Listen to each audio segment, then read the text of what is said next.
Well, one of the songs on this box set is a song called "I Want Someone." And now it's by the Mad Lads, a band called the Mad Lads, and I just want to make sure I got the story right.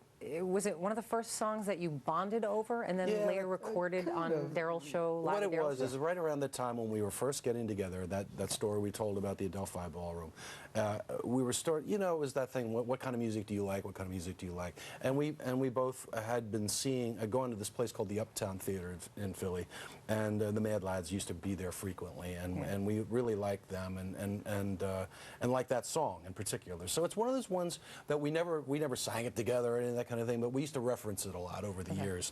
And finally, at my Live from Daryl's house, John came on and was a guest on the show, and we said, man, let's just do that song finally after all these years. Right, so speaking of Live from Daryl's house, when last I saw you back in, I think, '07, you were just gearing up for this big show. Just getting started, yeah. Yeah, and then now you've got, what, 23 episodes, and I just saw one with Todd Rundgren. It's such a cool experience to work with, and I work a lot with, I work with Todd, and I had Smokey Robinson on the show, and I had the remaining Doors on the show.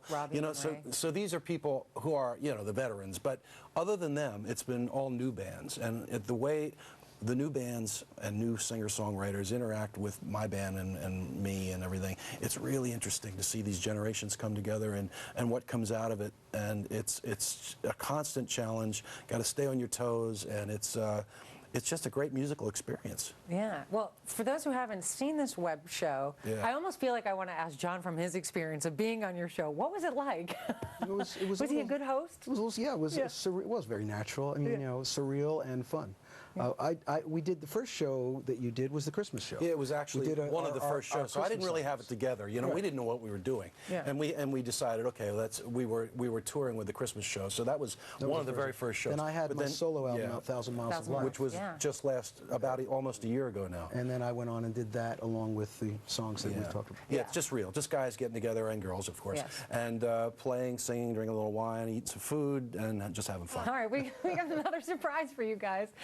He's actually been on Live from Daryl's house, and he's clearly a fan of both of yours. Another surprise question. Take a look. Cool. Yeah. Salutations, it's Travi here from the band Gym Class Heroes.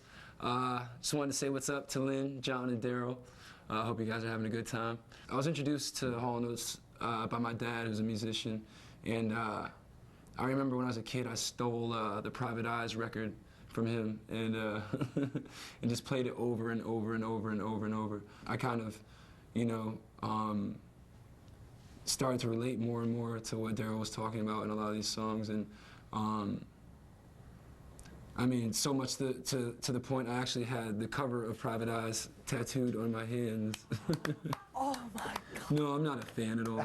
But at any rate, yeah, if I had to ask a question after all these years, what you guys have done or do when things get a little hairy, on the tour bus or whatnot, or, in the early years when you guys were touring, if there was any static, and if there was, how you guys cleared it up. I'm really wondering. I'm pondering this. Let me know. I love you guys. Travi. Man, I think he stole my look too. Well, I'll tell you one. We used to travel around in a Chevy Suburban. Yeah. And we had a really crotchety bass player at the time, and I used to love to get on his nerves because I used to like to smoke a cigar in this Chevy Suburban, and he used to go nuts and he'd like hang his head out the window like a dog. And I would drive, and I would never stop for anyone to go to the bathroom. That's right. So you're like me. We were tyrants. We're gonna get there. I don't think we're really answering his question. But no. The truth is, really we've had our ups and downs with a couple musicians in our band. John almost had a fist fight with the drummer one time. Drummers don't like me. Yeah. Why is that? They like to pick on little guys. Oh. They're usually really big and strong. Drummers, they're kind of the. Well, their arms are, but I don't know about all drummers, but there was one in particular that didn't work out so well.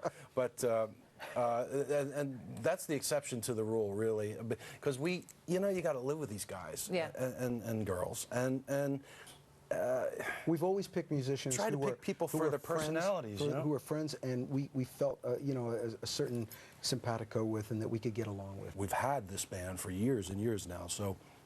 That's sort of it's almost hard to remember what it was like to not have good friends in your band. Yeah, and you work out problems in adult ways. There basically are no problems. Right. Yeah. When we come back, we're going to hear more from Daryl Hall and John Oates. Stay with us. You're not going to want to miss what's coming up. charity. For an exclusive look behind the scenes at Daryl Hall.